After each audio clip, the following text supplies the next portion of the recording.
High, আজকে আমরা কয়েকটা বিষয়ে আলোচনা করব। রিসেন্টলি আমি কয়েকজন ইঞ্জিনিয়ার স্টুডেন্টের সাথে কথা বললাম এবং মেডিকেল কয়েকজন পড়াশোনা করছে। তোমরা ক্লাস 12-এ পরে একটা খুব বড় ডিসিশন নেবে যে কোন কলেজে পড়বো, সরকারি কলেজে পড়বো না বেসরকারি কলেজে পড়বো। তবে বড় কথা হচ্ছে সরকারি কলেজে বিটেক করবো না একটা বেশ আর নাকি অন্য রামকৃষ্ণ মিশন বিভিন্ন ইনস্টিটিউটগুলো মানে কলেজগুলোতে আমি বিএসসি করবো। অনেকগুলো প্রশ্ন আসবে, কিন্তু আজকের যে ইনফরমেশনগুলো সেগুলো জানা খুবই প্রয়োজন।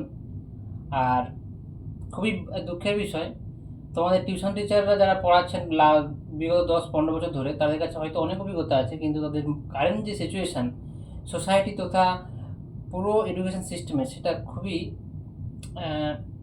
মানে অপ্রত্যাশাপূর্ণভাবে তাদের কাছে হয়তো নেই, বা তোমাদের জানা উচিত। এখন কোনো কলেজে পড়াশোনা হয় না।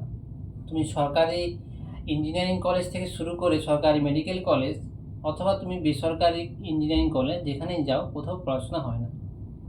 তো তুমি যদি ইঞ্জিনিয়ারিং পড়ো, তুমি সরকারি ইঞ্জিনিয়ারিং কলেজে পড়ো বা বেসরকারি ইঞ্জিনিয়ারিং কলেজে পড়ো, কোথাও পড়াশোনা হয় না। তোমাকে নিজের স্কিল নিজেকে ডেভেলপ করতে হবে।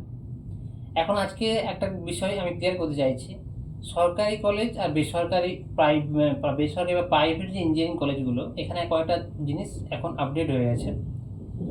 বেসরকারি বা প্রাইভেট ইঞ্জিনিয়ারিং কলেজগুলোতে এইচআর যারা রিক্রুটমেন্ট করে, অ্যাকচুয়ালি মানে যারা প্লেসমেন্টগুলো কন্ডাক্ট করে, তারা কমিশনের মাধ্যমে ইন্ডাস্ট্রি বা কোম্পানিকে প্রাইভেট ইনস্টিটিউটগুলোতেই নিয়ে আসে।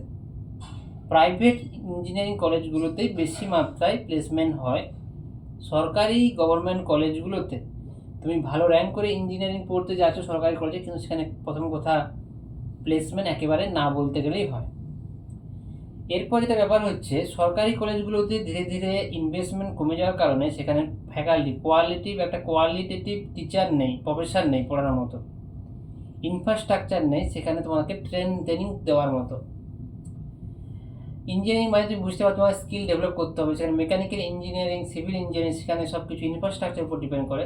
যখন তোমার ইনস্টিটিউটে ইনফ্রাস্ট্রাকচারই নেই, তুমি কী করে তোমার স্কিল ডেভেলপ করবে? আর যারা কম্পিউটার সায়েন্স নিয়ে পড়ছে বা অনেকটা টেকনিক্যাল লাইনে আছে ডাটা সায়েন্সের দিকে, সেক্ষেত্রে তোমাকে স্কিলটা নিজেকে ডেভেলপ করতে হবে। কলেজে ক্লাসও হয় না, পরীক্ষাও দেখাদেখি করে হয়, পুরোপুরি এখন শিক্ষা ব্যবস্থা উচ্ছন্নে। যে আজকে সমাজে যারা বড় বড় কথা বলবে, তোমাদের মানে সিনিয়ররা যারা যারা বড় বড় কথা বলছে, তারা এতটাই অপদার্থ আমাদের পুরো সিস্টেম ব্যবস্থাকে শেষ করে দিয়েছে। কোনো কলেজে পড়াশোনা হয় না, তোমাকে নিজেই পড়তে হবে। ইঞ্জিনিয়ারিং পড়তে যাচ্ছ, তোমার স্কিল তোমাকে নিজেকে ডেভেলপ করতে হবে। এরপরে ব্যাপারটা হচ্ছে, আমাদের রাজ্যে এবং দেশে ইনভেস্টমেন্ট নেই, জব নেই, এবং অল্প টাকাতে জব দিয়ে কীভাবে স্টুডেন্টদের কাজ করে নিতে হয়, তার জন্য এই ইঞ্জিনিয়ারিং কলেজগুলো, প্রাইভেট কলেজগুলো। তোমাকে বিটেক করানো হবে, তুমি লাখ লাখ টাকা দিয়ে বিটেক করবে, 2 গুণ ডবল টাকা দিয়ে, 3 গুণ ডবল টাকা দিয়ে তুমি বিটেক করবে, 4 বছর পড়বে। তারপর তোমাকে একটা 20 থেকে 25 হাজার টাকার একটা চাকরি দেওয়া হবে। কম্পিউটার সায়েন্সে একটু বেশি, কিছু কিছু প্রাইভেট কলেজে একটু বেশি ফেলোশিপ দেয়, স্যালারি দেয়। না হলে 25,000 থেকে 30,000-এর স্যালারিতে তোমাকে বিটেক করতে হবে। যেখানে আমরা ইন্ডিয়াতে যারা পিএইচডি করছি, পিএইচডি শুরুতে যে স্কলারশিপটা পাই, পড়াশোনা করার জন্য স্কলারশিপটা, সেটাই 35,000 টাকা।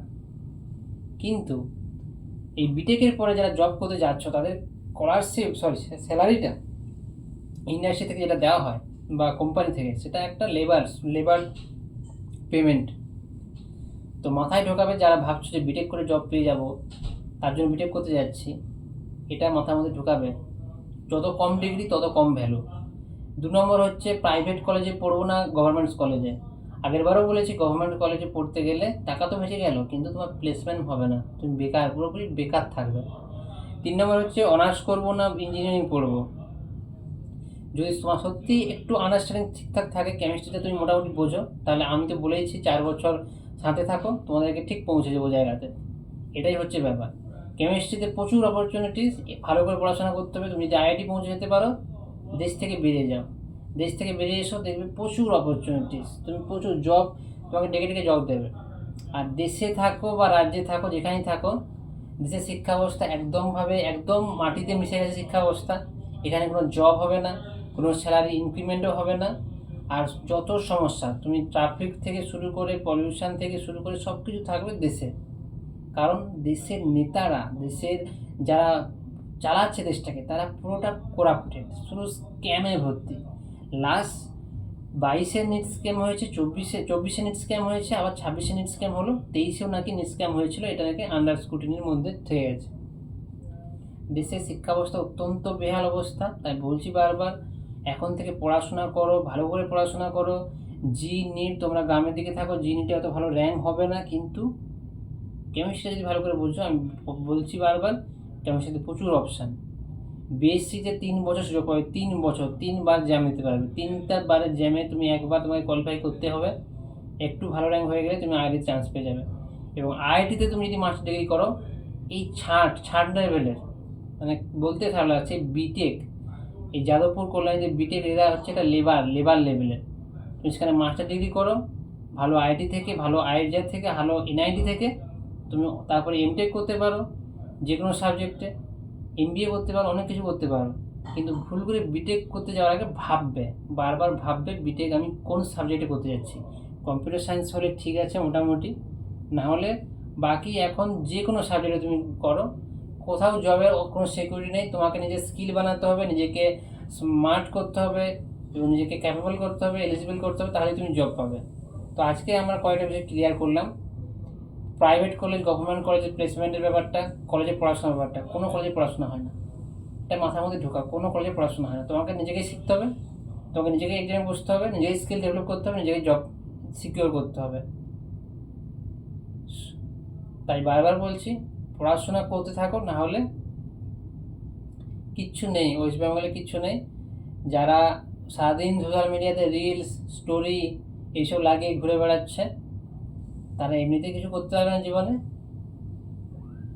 তো যদি কিছু করার হয়, তাহলে কেমিস্ট্রি ভালো করে পড়ো, ভালো করে জি নিট দাও, অ্যাটলিস্ট এনআইটি আইজার টার্গেট রাখো।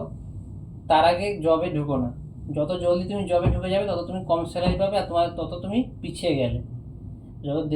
যত বেশি বিএসসি পরে মাস্টার ডিগ্রিটা অ্যাটলিস্ট দরকার, মাস্টার ডিগ্রি পরে জব করো, তবু ঠিক আছে। তো আজকের এইটুকু, আমরা তোমাদেরকে বারবার বলছি যে ভালো করে পড়াশোনা করো, ভালো করে ইনস্ট্রাকশন ফলো করো, ভালো করে ইনফরমেশানগুলো আন্ডারস্ট্যান্ড করো। কারণ সোসাইটির অবস্থা সম্পূর্ণভাবে খারাপ, আর সোসাইটি একদম শেষ করে দিয়েছে, আর কিছু নেই এখানে পাওয়ার মতো।